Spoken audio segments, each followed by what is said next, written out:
So hi guys, நான் உங்கள் அந்த பாணி. ஸோ நம்ம இன்றைக்கி குண்டலினி அந்த சக்ராஸ் அப்படின்னு சொல்லக்கூடிய அந்த நூலில் இருக்கக்கூடிய ஒரு சூப்பரான ஒரு செய்தி பார்க்க போகிறோம். ஆர்வமாக இருக்கும் உங்களுக்கு. என்னென்னா, நம்மளுடைய சுழுமுனை நாடின்னு இருக்குல்ல, நடுநாடி, முதுகு தண்டு வடத்திற்கு நடுவால் இருக்கக்கூடிய அந்த பகுதி இருக்கு இல்லைங்களா, முழுக்க நம்மளுடைய அந்த முதுகு தண்டு வடத்தினுடைய கீழ் அந்த வால் பகுதி போல் இருக்குல்ல, அந்த முனையிலிருந்து உச்சந்தலை வரைக்கும் என்டையர் அப்படி ஒரே க்ளீன், சொரக்குன்னு ஒரு க்ளீன் பண்ணுற மாதிரி, அந்த ஜிப்பை திறந்து மூடுற மாதிரி ஒரு கிளென்ஸ், அது எப்படி பண்ணுறது அப்படிங்கிறத பார்த்தலாம். கூட நம்மளுடைய இந்த தூள உடலுக்கு அப்பாற்பட்டு இன்னொரு 6 உடல் இருக்குது, சரிங்களா? மொத்தம் 7 உடல் இருக்குது. ஸோ இந்த என்னென்ன உடல்கள், எந்தெந்த உடலில் அந்த குண்டலினி கிளென்ஸ் பண்ணும்பொழுது ஒரு நிலை மாற்றம் எப்படி ஏற்படும் அப்படிங்கிறதெல்லாம் பார்க்கலாம். இதை வச்சு நம்ம எந்த இடத்துல இருக்குது, நம்மளுடைய எந்த உடல் அந்த கிளென்சிங் ப்ராசஸில் இருக்குது அப்படிங்கிறத நீங்கள் ஈஸியாக புரிஞ்சுக்கலாம். ஸோ அதை புரிஞ்சுக்கிட்டிங்கன்னா அதனுடைய அந்த கிளென்சிங் ப்ராசஸை வேகப்படுத்திக்கலாம். நீங்கள் உங்களை போட்டு டார்ச்சர் பண்ணிக்க மாட்டீங்க, அவ்வளோதான். மற்றபடி வேறு ஒன்றும் இல்லை. ஃபைன். இப்போ நம்ம போன பதிவு இந்த ப்ரீதிங் ப்ராக்டிஸ் பற்றி பார்த்துருந்தோம். இப்போ அந்த ப்ரீதிங் அதை கண்டிப்பாக பண்ணுங்கள். அதில் ஏதாவது ஒன்று சூஸ் பண்ணிட்டு அதில் கண்டிப்பாக பண்ணுங்கள். கூடவே நம்ம அப்படியே தியானத்தில் இப்படி அமைதியாக அமரும் பொழுது அந்த ப்ரீதிங்கெல்லாம் முடிச்சிடுறீங்க. இல்லை, அந்த மூச்சு அப்படியே உள்ளே இழுக்கும் பொழுது பார்த்தீங்கன்னா, உங்களுடைய அந்த முதுகு தண்டினுடைய அந்த கீழ் தண்டு வடத்திலிருந்து உச்சந்தலை வரைக்கும் அந்த பின் பகுதி இருக்கு இல்லையா, அதனுடைய அந்த நடுப்பகுதியில் நல்ல அழகான, நல்லா புரிஞ்சுக்கணும், நல்ல ஒரு அழகான வெள்ளை ஒளி அப்படியே முழுக்க உங்களை அப்படியே அந்த நடுநாடி வழியாக அப்படியே பரவுவதாக நீங்கள் கற்பனை பண்ணிக்கணும், சரிங்களா? ஸோ இந்த முழு சக்தி அந்த பின்னாடி இருந்து கீழே இருந்து அப்படியே மேலே போகுது. இந்த வெள்ளை ஒளி இறை ஆற்றல், முழுக்க இறை ஆற்றல். வெறுமனே வெள்ளை ஒளி கிடையாது, முழுமையான இறை ஆற்றல். இந்த இறை ஆற்றல் என்ன பண்ணுது அப்படின்னு சொல்லும் பொழுது, நான் மூச்சு அப்படியே உள்ளே இழுத்து பொறுமையாக அப்படியே வெளியே விடுறேன், பொறுமையாக உள்ளே இழுக்கிறேன், பொறுமையாக வெளியே விடுறேன். அப்படிங்கும் பொழுது உள்ளே எனக்கு கிளென்சிங் ப்ராசஸ் நடக்குது. இந்த கிளென்சிங் ப்ராசஸை அந்த இறையாற்றல் அப்படிங்கிறது துரிதப்படுத்தி கொடுத்து எந்த விதமான பிரச்சனைகளும் இல்லாமல் நம்மளை நல்லபடியாக இந்த உடல் நலத்தையும் மனநலத்தையும் கொடுக்க போகிறது அப்படிங்கிறதெல்லாம் நீங்கள் மனசில் வச்சுக்கணும். இப்போ இந்த வெள்ளை ஒளி அப்படிங்கிறது பார்த்தீங்கன்னா, முதுகு தண்டு வடத்தினுடைய நடு மையத்தில் பரவுவதாக பார்த்தோம், சுழுமுனை நாடிங்கிறதுல. இப்போது நம்மளுடைய தண்டு வடத்திற்கும் வழியாக தான் எல்லா நரம்பு நாளங்களும் உள்ளே பிரியும். இப்போ இந்த வெள்ளை ஒளி உங்களுடைய நரம்பு நாளங்கள் முழுக்க பரவுவதாக நீங்கள் நினைக்கணும். அப்போ என்ன ஆகும்? என்டையர் பாடி இப்படி கம்ப்ளீட்டாக கிளென்ஸ் ஆகும். ஸோ அப்படியே உங்களை சுற்றி ஒரு வெள்ளை நிறத்தில் அப்படியே சூழ்ந்தா இருப்பாள். நீங்கள் நினைக்கிறது என்னமோ அந்த நடு தண்டு வடத்துக்கு தான், ஆனால் அதனுடைய சக்தி அப்படி முழுக்க அப்படியே உடல் முழுக்க பரவும். ஸோ அப்படியே அமைதியாக உட்காந்துட்டு அப்படியே மூச்சு அப்படியே உள்ளே இழுத்து அப்படி விடும்பொழுது அந்த ஒளி அப்படியே பரவி கீழேருந்து அப்படி மேலே முழுக்க அப்படி பிரகாசமாக அது அப்படியே நிற்கணும். அப்போ அந்த ஒளி அந்த ஆற்றல் உங்களை முழுக்க தூய்மைப்படுத்துகிறது அப்படின்ட்டு. அப்போ என்ன ஆகும்? இதனால் அந்த குண்டலினி ஃப்ளோ அப்படிங்கிறது ஈஸியாக நடக்கும், வேகமாக நடக்கும். உடல் நலமும் மனோநலமும் நல்லபடியாக ஒரு திடமான ஒரு சூழல் அப்படிங்கிறது நம்ம வரும். ரொம்ப ஈஸியான ப்ராசஸ், பட் இஃபெக்டிவான ப்ராசஸ். பொறுமையாக முயற்சி பண்ணுங்க. அவசரப்பட்டு ஆத்திரப்பட்டு என்னங்க நான் கண்ண மூடி உட்காந்து எனக்கு வெள்ளை ஒளி வரமாட்டீங்க, அங்கங்கே தடைப்படுங்க, தட் இஸ் ஓகே. அந்த ஒரு கற்பனை உண்டு பண்ணிக்கிறதுக்கு இவ்வளோ நாள் நம்ம பழக சரியாக போகும், சரிங்களா? இது வெறுமனே கற்பனை இல்லை. ஏன்னா பிறப்பே வெறும் மனசுனால தான் உண்டாச்சு அப்படிங்கும் பொழுது இந்த இடத்துல இந்த ஒளி பரவுது, அதனால் எனக்கு தூய்மை அடைகிறேன் அப்படின்னு நீங்கள் நினைக்கும் போது அது நடக்காதுன்னு நினச்சா அது முட்டாள்தனம். கண்டிப்பாக நடக்கும், சரிங்களா? ஸோ நீங்களாக அது நடக்கிறத நிறுத்தாமல் இருந்தீங்கன்னா சரி, அதுவாக அதனுடைய வேலையை செய்யும், ரைட்? ஃபைன். இப்போ நம்மளுக்கு இருக்கக்கூடிய 7 வகையான உடல்களை பற்றி பார்ப்போம். ஸோ முதல் உடல் என்ன? நம்மளுடைய தூள உடல். இதுதான் எனர்ஜி ஃபார்ம் முழுக்க கடினமான ஒரு தன்மையானது, சரிங்களா? அந்த கிராஸ் பாடி அப்படின்னு சொல்லக்கூடியது, அதாவது சக்தி அப்படின்னு சொல்லக்கூடியது இறுகி போன நிலையில் இருக்கக்கூடியது அப்படிங்கிறது நம்மளுடைய தூள உடல். இது வெறும் சக்தி ரூபம்தான். ஆனால் அந்த சக்தி இறுகி போன ஒரு காரணத்தினால இது இப்படி இருக்குது. தொட்டு உணரக்கூடிய அளவுக்கு அந்த சக்தி இறுகி போயிருக்கு. இது தூள உடல். இது உருவாவதற்குன்னு ஒரு தன்மை உண்டு. 96 தத்துவங்களின் அடிப்படையில் இந்த ஒரு உடலினுடைய அமைப்பு அப்படிங்கிறது இருக்குது. பின்ன ஒரு தடவை நம்ம அந்த 96 தத்துவங்கள் என்னங்கிறது மிக விரிவாக நம்ம ஒவ்வொன்றா பார்க்கலாம். ஒரு பிளேலிஸ்ட்டே போட்டு நான் சொல்கிறேன், பின்ன பார்க்கலாம், இப்போதைக்கு அது வேண்டாம். ஸோ இந்த தத்துவங்களின்படி இந்த உடல் அப்படிங்கிறது உருவாயிருக்கு. இதில் ஆப்வியஸ்லி நிறை குறைகள் அப்படிங்கிறது இருக்க தான் செய்யுது. பிளாக்கேஜஸ் அப்படிங்கிறது இருக்குது. குண்டலினிங் அப்படின்னு சொல்லக்கூடிய அந்த ஒரு சக்தி இந்த உடலுக்குள்ளே தான் உறைந்து இருக்குது. ஸோ இதை வெளிப்படை வைக்கும்போது அங்கே இருக்கக்கூடிய அந்த கழிவுகள் அப்படிங்கிறது எல்லாத்தையுமே அதை நீக்கும். இதிலிருந்து தான் நம்ம முன்னேறி போக முடியும். உடல்னால் பயனில்லை அப்படின்னு சித்தபெருமக்கள் சொன்னாலும் அதே சித்தபெருமக்கள் தான் சொல்கிறாங்க, இந்த உடலால் தான் அந்த இறைங்கிறது உணர முடியும். ஸோ வேறு வழியில் இந்த உடலை நம்ம பாதுகாக்கவும் பேணி பாதுகாக்கத்தான் வேணும், பாராட்டவும் வேணும், வேறு வழி இல்லை, சரிங்களா? சரி, இதுக்கு தான் முன்ன வந்து நிறைய டீட்டெயில்டாக நம்ம வந்து அந்த free form dancing, breathing exercise, இப்போ முன்னாடி பார்த்த அந்த சுழுமுனை அந்த இது எல்லாமே இந்த பாடி வந்து ஃபிசிக்கலாக இதுக்குள்ளே இருக்கக்கூடிய அந்த கிளென்சிங் நம்ம கொண்டு வரதுக்கு தான் நம்ம பார்த்துருக்கிறது. ஃபைன். இதுக்கு அடுத்தது நம்மளுடைய இமோஷ்னல் பாடி அப்படிம்பாங்க, உணர்வு ரீதியாக இருக்கக்கூடிய உடல். இது வந்து இது ஒன்றொன்னையும் நீங்கள் உடலாக கற்பனை பண்ணக்கூடாது. இப்போ நித்தலன்னு இப்படி இருக்குன்னா இதே போல் இன்னொரு நித்தலன்னு இருப்பானா, அப்படி இல்லை. இது மட்டும்தான் சக்தி இறுகி போன இடமாக இருக்கக்கூடியது இந்த உடல் மட்டும்தான், தூள உடல்ங்கிறது. இதற்கப்புறம் பார்க்கக்கூடிய ஆறுமே அது பியூரஸ்ட் ஃபார்ம் ஆஃப் எனர்ஜியில் மட்டும்தான் இருக்குது. ஒரு கான்ஷியஸ்னஸ், ஒரு புத்தியினுடைய நிலையில் தான் அது இருக்குது. உங்களுடைய புத்தி எப்படி மாறுதோ இங்கே இருக்கக்கூடிய அடுத்த 6 உடல்கள் அதற்கு ஏற்றாற் போல் வேலை செய்யும். அதனால தான் புத்தி வந்து சரியாக இருக்கணும் அப்படிங்கிறது. சரிங்களா? எண்ணம் போல் வாழ்க்கை இல்லைங்களா? ஸோ அதனால் இப்போ இதற்கு மீறி இருக்கக்கூடியதெல்லாம் கண்ணால் பார்க்க முடியாது, பார்க்க முடியும்.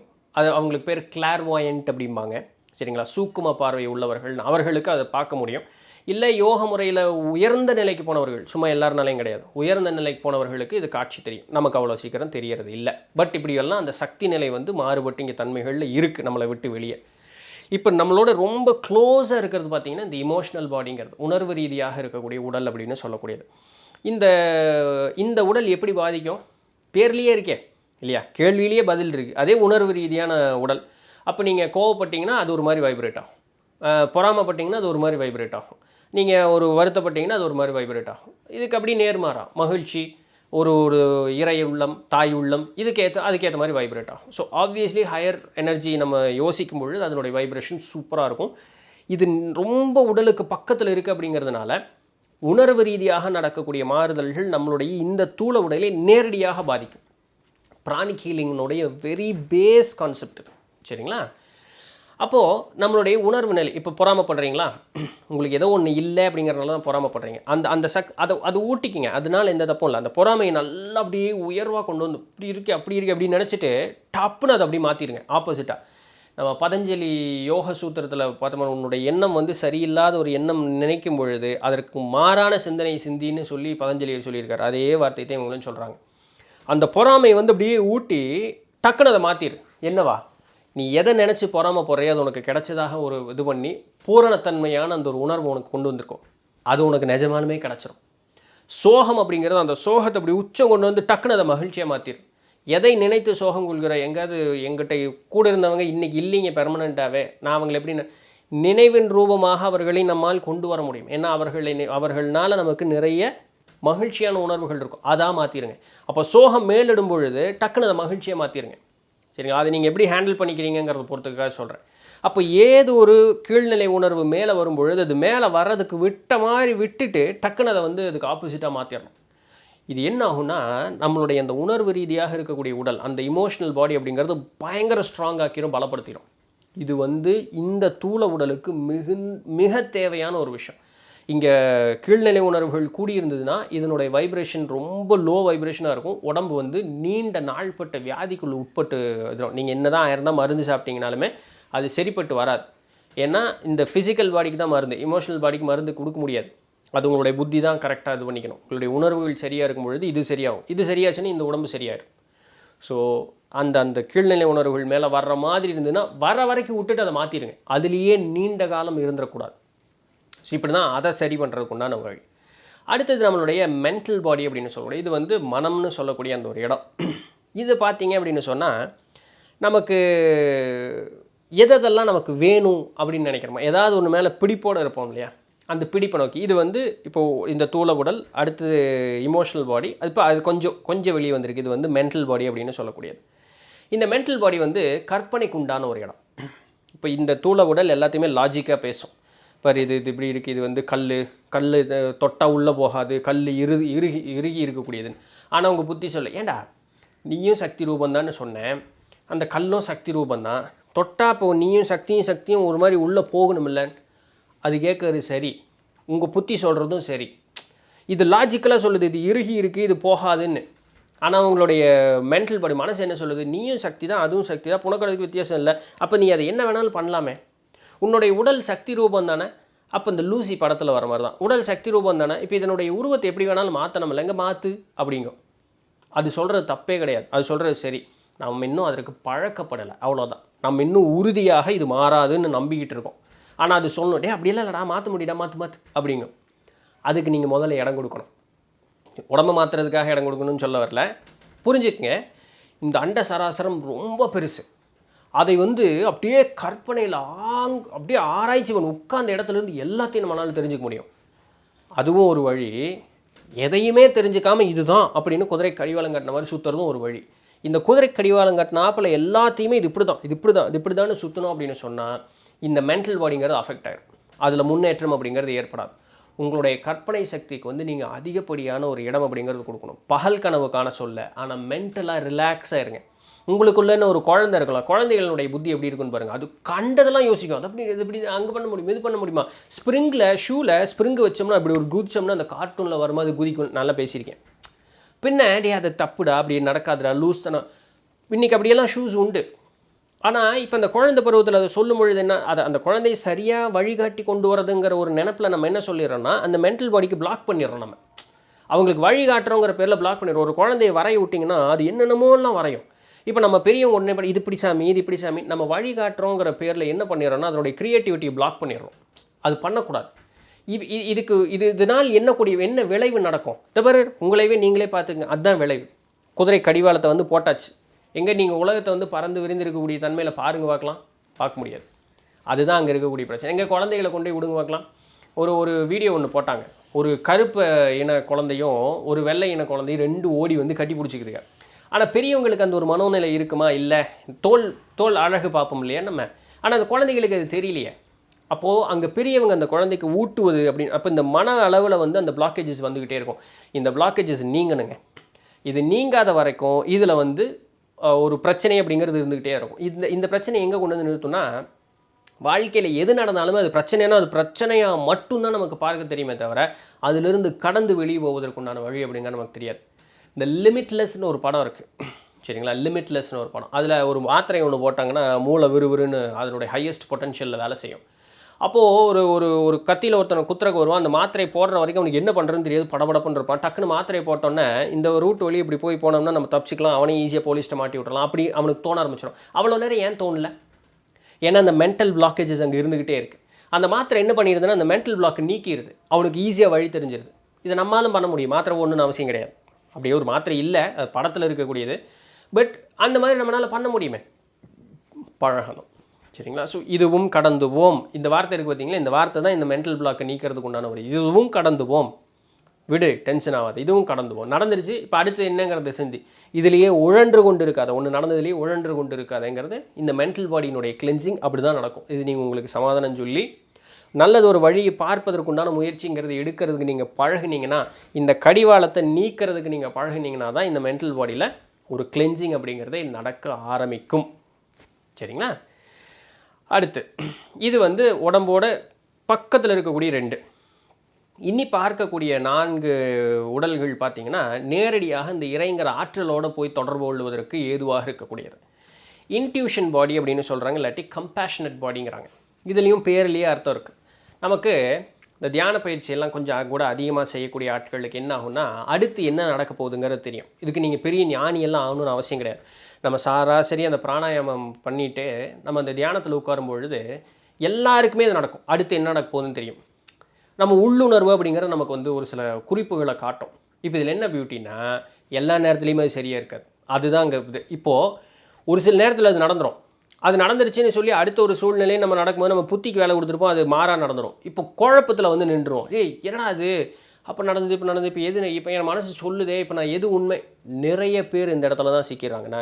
எனக்கு நிறைய இன்ஸ்டாகிராம் கமெண்ட்டோ மெயிலோ இல்லை கமெண்ட்டோ இதில் தான் வந்து நிற்கும்.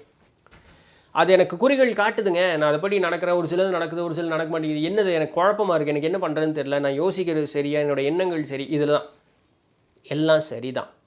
உங்களுக்கு நடக்கக்கூடிய அந்த இடத்துல தான் கிளென்சிங் ப்ராசஸ் நடந்துகிட்ருக்கு. இப்போ என்ன ஆகணும், அந்த இடத்துல நீங்கள் ரிலாக்ஸ்டாக விட்டுறணும். அந்த எண்ணங்களில் கொண்டு உங்களுடைய புத்தியை பொருத்தக்கூடாது. இந்த புத்தி என்ன பண்ணும், தனக்கு என்ன வேணுங்கிறது மேலே மட்டும்தான் சிந்திக்கும். ஆனால் உள்ளுணர்வு அப்படிங்கிறது அங்கே நான்கிற தன்மையே அதுக்கு கிடையாது. அது என்ன சரியாக அதை மட்டும்தான் அது காட்டும். அது எங்கன்னா நம்ம ஆன்மாவோட நெருங்கும் பொழுது தான் அந்த உண்மை நிலை என்ன அப்படிங்கிறது நமக்கு தெரியும். இந்த புத்தி வந்து பேசாமல் அமைதியாக நிறுத்தணும். இதுக்கு தியானத்தினால, அதனால தான் தியானம் பண்ணும்போது என்ன சொன்னாங்க, சும்மா இருன்னு சொன்னாங்க. அந்த புத்தி வேலை செய்கிறது நிறுத்தினா தான் நம்ம ஆன்மா கிட்ட நெருங்குவோம். உண்மை நிலை அப்படிங்கிறது அப்போ தான் புலப்படும். அந்த உண்மை நிலை நமக்கு தேவைப்பட்டதாகவும் இருக்கலாம், தேவைப்படாததாகவும் இருக்கலாம். அதை ஒப்புக்கொள்ளக்கூடிய அந்த ஒரு மனோநிலைங்கிறத நம்ம வளர்த்திக்கணும். இதை வளர்த்திக்க ஃப்ரீயாக விட்டுறணும். அது அது அது விடியா பரவாயில்ல அப்படின்னு விடணும். இதுக்கு நம்ம பழகும் பொழுது தான் என்னாகும், அந்த உள்ளுணர்வு மேல் வர ஆரம்பிக்கும். இப்போது இந்த உள்ளுணர்வு வந்து மேல் வராமல் இருக்கிறதுக்கு இன்னொரு காரணம் என்னென்னா, அடுத்தவர்களுடைய வாழ்க்கையும் சேர்ந்து நம்ம வாழ்ந்துக்கிட்டு இருக்கிறதுனால. எங்கள் அப்பா அம்மாவுக்கு இப்படி இருந்தால் தான் பிடிக்கும், என் வீட்டுக்காரருக்கு இப்படி இருந்தால் தான் பிடிக்கும், மனைவிக்கு இப்படி இருந்தால் தான் பிடிக்கும், பிள்ளைகளுக்கு இப்படி, உற்றார் உறவினருக்கு இப்படி, நண்பர்களுக்கு இப்படி, சமுதாயத்துக்கு இப்படி, ஆசிரியருக்கு இப்படி இருக்குது பார்த்தீங்களா. நீ இப்படி தான் இருக்கணும்னே நம்மளுக்கு சொல்லி வளர்த்துறாங்க. We are social animals, that is all okay. ஒரு சில நேரங்களில் நம்ம வந்து அட்ஜஸ்ட் பண்ணிக்கிறது அப்படிங்கிறது விச் இஸ் நாட் ராங். நம்ம வந்து விட்டு கொடுத்து போகிறதுங்கிறது தட் இஸ் நாட் ராங். அது வந்து மனித அடிப்படையில் தட் இஸ் ஆல் ஓகே தான். பட் அந்த பொறுத்து போவது அவர்களுக்காக அப்படிங்கிறது வந்து உங்களுடைய மைண்டில் வந்து ஒரு பிளாக்காக வந்து நின்றக்கூடாது. இது பண்ணுனா என்ன நினைப்பாங்க, இது பண்ணுனா என்ன ஆகும். இந்த சமுதாயம் ஒரு சிலது ஒவ்வாததுன்னு சொல்லியிருக்கு, ஞானியர்களே அது ஒவ்வாததுன்னு சொல்லியிருக்காங்க, அவர்களும் அதை செய்வதில்லை. சரிங்களா. அப்போ அதுபோல் இருக்கக்கூடியது புறம் தள்ளிடுவோம். அதை செஞ்சு போட்டு அவன் என்ன நினைப்பான்னு நினைக்கக்கூடாது. அதை செஞ்சால் நமக்கே தீங்கு வரும். அது அவன் நினைக்கணும்னு அவசியம் இல்லை, அது நமக்கே தீங்காரு. அதனால் அது ஒவ்வாதது, அதை விளக்கி விட வேண்டும். அதை தவிர்த்து இதர இருக்கக்கூடிய நன்மையான விஷயங்களே செய்யும் பொழுது, இப்போ யாருக்காவது ஒரு போய் உதவி செய்வோன்னா அவன் பெரிய இவன் அப்படின்னு அவன் கிண்டல் அடிப்பான். வேறு எனக்கு உங்களுக்கு உதவி செய்யணும்னு ஆசையாக இருக்குது, இவன் வேறு இது பண்ணுவானே, இல்லை இவங்க வேறு திட்டுவாங்களே, என்ன பண்ணுறது. இந்த மனோநிலை இருந்ததுன்னா இந்த இன்ட்யூஷன் பாடிங்கிறது வேலை செய்யவே செய்யாது. ஏன்னா அடுத்தவர்களுக்காக நாம் வாழக்கூடிய வாழ்க்கை இந்த பாடியினுடைய அந்த பிளாக்கேஜஸ் பெர்மனெண்ட்டாக நிறுத்திக்கிட்டே இருக்கும். இந்த குண்டலினியை அதுவும் கிளென்ஸ் பண்ணிக்கிட்டே இருக்கும். நம்மளும் அடுத்தவங்களுக்காக வாழ்கிற வாழ்க்கை இப்படியே வச்சுக்கிட்டே இருப்போம். நம்மளால் மீண்டு வெளியே வரவே முடியாது. ஸோ இந்த மனோநிலையிலேருந்து மீண்டு வெளியே வரும்பொழுது உங்களுக்கு அறியாமல் அந்த ஒரு சொக உணர்வு வந்து உங்களை இப்படி பிரிட்டு இப்படி வெளியே வர்ற மாதிரி இருக்கும். சரிங்களா. அவன் கிடக்கிறான்டா, அடுத்த வார்த்தை நான் சொல்லலை. ஸோ அது மாதிரி புரியுதா. நல்லது செய்யிருக்கு, நான் நல்லது தானே செய்ய போகிறேன், நீ என்ன சொன்னால் என்ன. இப்போது என் குடும்பத்திற்கோ என் தேவைக்கும் சரி, என் குடும்பத்தினுடைய தேவைக்கோ 100 ரூபா வேணும். எங்கிட்ட என்னமோ 90 ரூபா தான் இருக்குது. ஒருத்தர் காசு கேட்குறாங்கிறதுக்காக அவனுக்கு 50 ரூபாய் தூக்கி கொடுக்குறது முட்டாள்தனம். அதுக்கு பேர் முட்டாள்தனம். அதை கொடுத்தும் போட்டு இவங்க என்ன நினைப்பாங்கன்னு நம்ம கேட்கக்கூடாது. சரிங்களா. குடும்ப தேவைக்கு 100 ரூபா வேணும், 110 ரூபா எங்கிட்ட இருக்குது. நீங்கள் சேமிப்புன்னு சேர்த்து ஒரு 2 ரூபா சேர்த்து வேணாலும் வச்சுங்க, பாக்கி 8 ரூபா இருக்குல்ல, அதை தாராளமாக கொடுங்க. 100 ரூபா தான் தேவை, இன்னொரு 5 ரூபா, இன்னொரு 2 ரூபாலேருந்து 3 ரூபா வேணாலும் நீங்கள் வச்சுக்கோங்க ஒரு தேவைன்னு சொல்லி, பாக்கி ஒரு 7 ரூபா 8 ரூபா இருக்குல்ல, அதை கொடுங்க. அதை கொடுக்கும் பொழுது யாராவது ஏதாவது சொன்னாங்கன்னா வேணால் இல்லை அது அவர்களுக்கு தேவை இருக்குது, அதனால நம்மளால் என்ன ஏண்டில் முடியுதோ அதை நம்ம கொடுப்போம் அப்படின்னு சொல்லிட்டு போகணும். இதுக்கு நீங்கள் பழகணும்.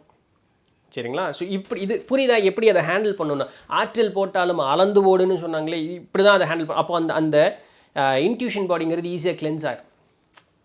நான் சொல்ல வர்றது உங்களுக்கு புரியுது இல்லைங்களா. ஓகே. அடுத்தது நம்மளுடைய ஆத்மான்னு சொல்லக்கூடியது, இன்னும் ஆன்மாக்குள்ளே போகல, அந்த ஆத்மாக்குள்ளே நெருங்கிறதுக்கு உண்டான இடத்துக்கு போகிறோம். இது என்னென்னா, இதுவும் சரி அடுத்து இருக்கக்கூடிய இடமும் சரி, என்ன அடுத்து ஒரு உடலை பற்றி நம்ம பார்ப்போம். அது பார்த்தீங்க அப்படின்னு அதுக்கு பேர் என்ன, அதுக்கு பேர் சோல் லெவல் அப்படின்னு சொல்கிறாங்க. அதுதான் ஆக்சுவல் ஆன்மாவை டச் பண்ணக்கூடிய இடம். ரெண்டுமே நான் அப்படின்னு சொல்லக்கூடிய அதில் தான் பயணிக்கும். இப்போ பார்க்கக்கூடிய அந்த நான் அப்படின்னு சொல்லக்கூடியது என்னென்னா அகம்பாவம். இப்போ பார்க்கக்கூடிய நான்ங்கிறது என்னது, அகம்பாவம். இந்த அகம்பாவத்து அந்த உடலுக்கு நம்ம நெருங்கும் பொழுது என்ன ஆகும்னா, நமக்கு தேவைன்னு ஒன்று இருக்கும்ல, அழகாக இருக்கலாம், பேரு புகழ் அந்தஸ்தாக இருக்கலாம், கௌரவமாக இருக்கலாம், திறன் ஏதோ ஒரு திறனாக இருக்கலாம், காசு பணம் என்னமோ ஒன்றுங்க, உங்களுக்கு எது தேவையோ. நீங்கள் ஆன்ம முன்னேற்றம் கூட அடையலாங்க, ஏன் அது முடியாதா, தாராளமாக அடையலாம். அப்போ அந்த தேவைன்னு ஒன்று இருக்குது, அதை அடைஞ்சிருப்போம். ட்ராப் அங்கே தான் இருக்குது. அது அடைஞ்சதுக்கு பிறகு அதை அடையும் பொழுது என்ன ஆகுன்னா, உங்களுடைய ஃபிசிக்கலாக மென்டலாக அவங்கள வந்து அப்படியே சூப்பரான ஒரு இடத்துக்கு கொண்டு போய் நிறுத்தும். நம்மளை வந்து ஒருத்தங்க பார்த்தாங்கன்னா அவங்களால நம்ம விட்டு கண் எடுக்கவே முடியாது, நம்ம அவங்க கொண்டு போய் நிறுத்தும். ஆனால் அது பயணிக்கக்கூடிய இடம் எங்கே, அந்த நான்கிற அகம்பாவம் இருக்கக்கூடிய இடத்துல அது பயணிக்குது. எல்லாருமே இந்த இடத்துல தான் ட்ராப் ஆயிடுவாங்க. இதிலிருந்து மீண்டு வருவது மாபெரும் சிரமம். இந்த இடத்துலேருந்து மீண்டு வருவது, யார் ஒருத்தர் இதுலேருந்து தப்பிக்கிறானோ அவன் பெரிய ஆளுங்க. எது நடந்ததோ அது கீதாச்சாரத்தை உபதேசம் பண்ணல, எது நடந்தது அது திருவருளால் நடந்தது. எதை நான் செய்தேனோ அது நான் செய்யவில்லை, திருவருள் என் மூலம் செய்தது. இன்னும் கொஞ்சம் முன்னேறினீங்க அப்படின்னு சொன்னால் திருவருள் செய்தது, நானே அந்த இடத்துல இல்லை, அது திருவருள் மட்டும்தான். போயிட்டே இருக்கணும். இதுதான் இதிலிருந்து தப்பிக்கிறது ஒரே வழி. ஆன்மீக முன்னேற்றம்ங்கிறத ஒரு ஒரு யோசனை இருக்கு. இது ஒன்று தான், இறை இறை இறை இறை இறை, இதை தவிர வேறு எதுவுமே இல்லைங்கிறது தான் இந்த இடத்துலேருந்து தப்பிக்கிறதுக்கு உண்டான ஒரே வழி. நான் செஞ்சேன், நான் பார்த்தேன், பார்த்தியா அப்படின்னம்னு வச்சுங்களேன், சித்துக்கள்லாம் வாய்க்கப்பட்டிருக்கோம். சித்துக்கள், இந்த சித்துக்கள் மூலமாக எங்கிட்ட சக்தி இருக்குது, இந்த சக்தியை வச்சு நான் செய்கிறேன், அது நன்மை. அது நன்மையும் கிடையாது, ஒரு வெண்ணையும் கிடையாது, அது சுயநலம். சரிங்களா? அது என்ன இருக்கோ அது அப்படி தான் இயற்கை. ஞானியர்கள் எந்த இடத்துலையும் அசைவதில்லை. அதை மீறி ஞானியர்கள் அசைகிறார்கள்னா அது அந்த இடத்துல திண்ணம், அது நடந்தே ஆகணும்னு. நாம் இன்னும் அந்த இடத்துக்கு போகவே இல்லை சாமி.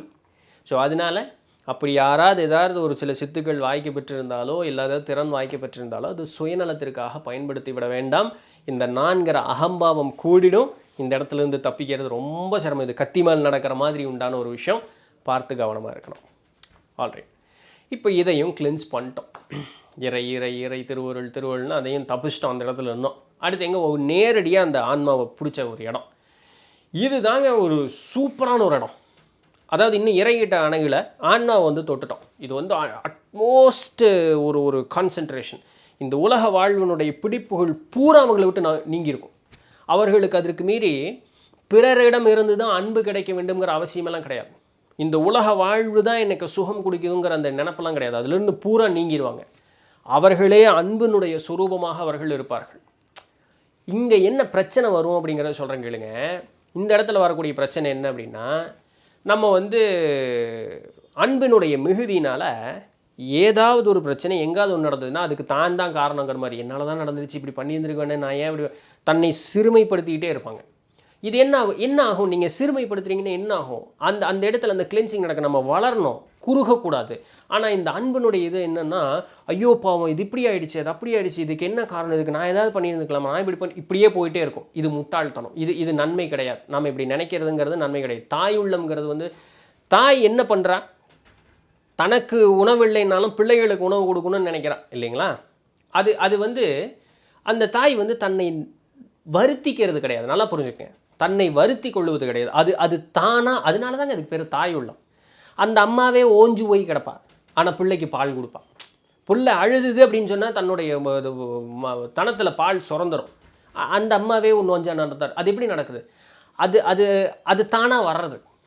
அப்போது இந்த பரிவு பாசம் அன்புங்கிறது அது தானாக வர்றது, உங்களை வலுக்கட்டாயப்படுத்திக்கிறது இல்லை. இந்த தானாக வர்றது உங்களை ஒரு காலத்திலும் துன்பப்படுத்தவே படுத்தாது. நீங்களும் எதுக்கெடுத்தாலும் நான் தான் காரணம், என்னால் நடந்துருச்சு, என்னால் அந்த அந்த ஒரு இடத்துக்கு போகவே மாட்டீங்க. இப்போ அந்த தாய்க்கு அந்த உடல் சரியில்லை, அந்த தனத்தில் பால் கூட மாட்டேங்குது, என்ன நினைப்பா அந்த அம்மா? உட்காந்து அழுதுகிட்டா இருப்பா. அடுத்தது என்ன, அந்த குழந்தை அழுகிறதுக்கு முன்னாடி அடுத்தது என்னன்னு யோசிச்சுடுவா. அதுதான் இப்போ நமக்கும் வரணும். அந்த இடம் அப்படியா, ஓகே, ஒரு அந்த துக்கத்தை வந்து நம்மளால் நீக்க முடியுமா? முடிஞ்சதுன்னா ஓகே. முடியலையா, அடுத்தது என்ன? சுத்தமாகவே முடியல, திருவருள் இறை அந்த அவங்களை வந்து நல்லபடியாக காக்கட்டும் அப்படின்ட்டு அந்த இடத்துல போயிட்டே இருக்கணும். அடுத்த வேலையை பார்க்குறதுக்கு உண்டான வழி பார்த்துட்டு போயிட்டே இருக்கணும். இதுவும் எப்படி, அந்த ஒரு வயது வரைக்கும் தான் அம்மா கிட்ட பால் கிடைக்கும்.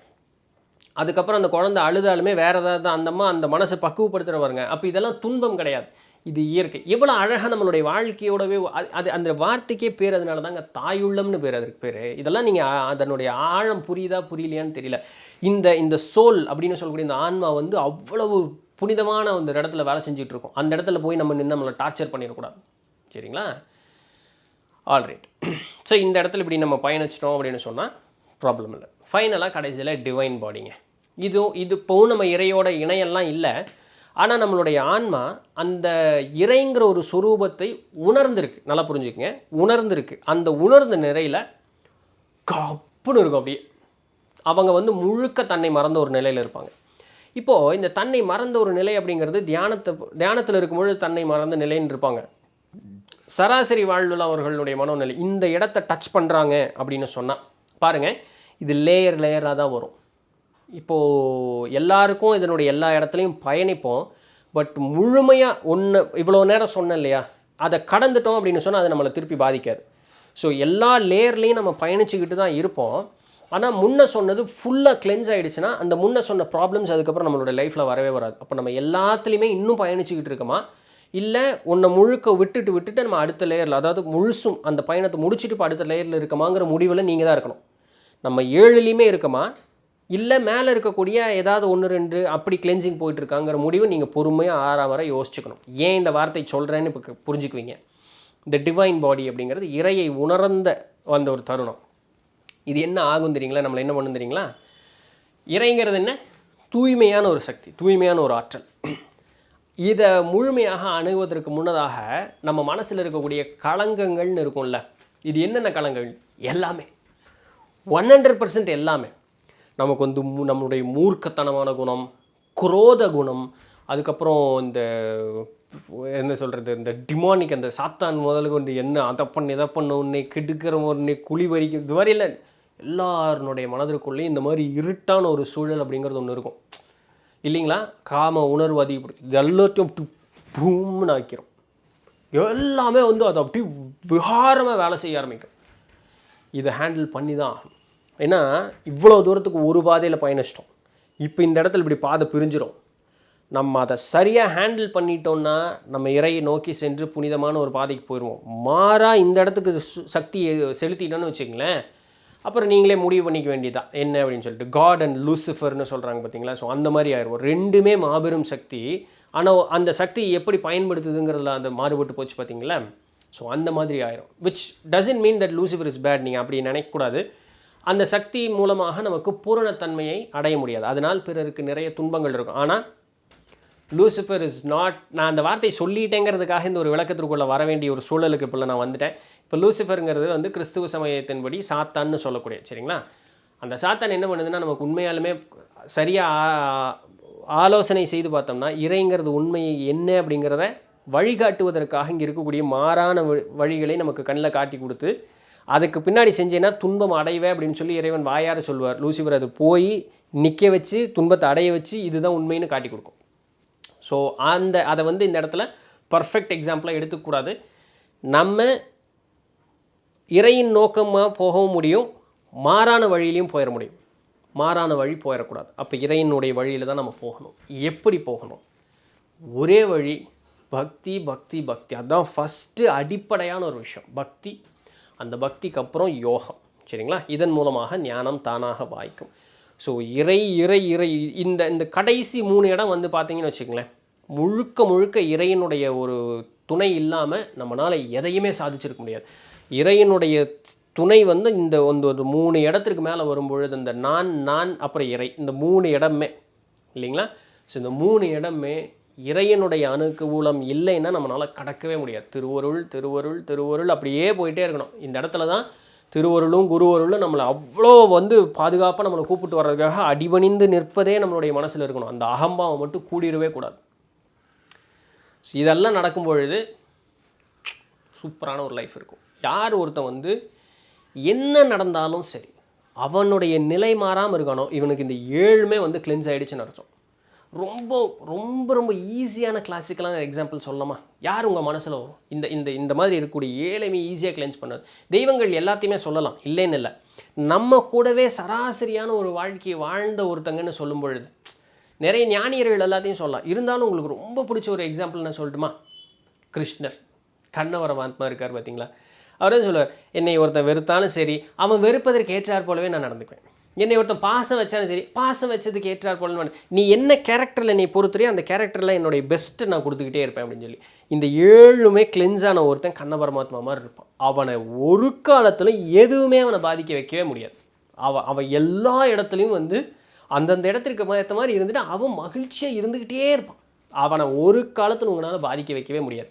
அப்படி ஒரு மனிதனை நீங்கள் கண்டால் அவன்கிட்ட அடிபணிந்து நின்று எனக்கு வழி நல்லது ஒரு வழியை காட்டுன்னு சொல்லி கேட்டுருங்க, சரிங்களா? ஸோ இதெல்லாம் தான் வழி. நாமும் அந்த இடத்துக்கு போகலாம் பயிற்சியின்பால். அப்படி இல்லை யாராவது ஒருத்தர் இருக்காங்கன்னா அவங்ககிட்ட கேட்டுக்கிட்டு நீங்கள் போனீங்கனாலும் சந்தோஷம். Yeah anyway I tend expect this to be 29 minutes long. But anyway சொல்ல வேண்டிய விஷயங்களை சொல்லிட்டேன். பொறுமையாக கேட்டிருப்பீங்க அப்படின்னு நம்புகிறேன். பயிற்சி பண்ணுங்கள், நல்லபடியான பயணத்தை மேற்கொள்வோம். இந்த பிறவிலேயே முடிஞ்ச அளவுக்கு முக்தி அடைவதற்குண்டான வழி அப்படிங்கிறத பார்க்கலாம். ஸோ இன்னும் நிறைய சுவாரஸ்யமான தகவல்கள் உண்டு. வாய்ப்பு கிடைக்கும் போது அப்படியே ஒவ்வொன்றா பார்த்துட்டே வரலாம். இந்த நூல் ரொம்ப பவர்ஃபுல்லான ஒரு நூல். ஒரு சில விஷயங்கள் என்னால் வந்து எக்ஸ்பிளைனே பண்ண முடியாதுங்கிற அளவுக்கு கொஞ்சம் கூட காம்ப்ளிகேட்டடான ஒரு நூல். ஸோ அது நீங்கள் வாங்கி படிச்சிங்கன்னா தான் உங்களுக்கு புரியும். முயற்சி பண்ணி பாருங்கள். யா நாளைக்கு வேறு ஏதாவது ஒரு சுவாரஸ்யமான செய்தியில் சந்திப்போம். அது வரையும் தொடர்ந்து இணைந்திருங்கள். நான் உங்கள் இடத்துல நன்றி.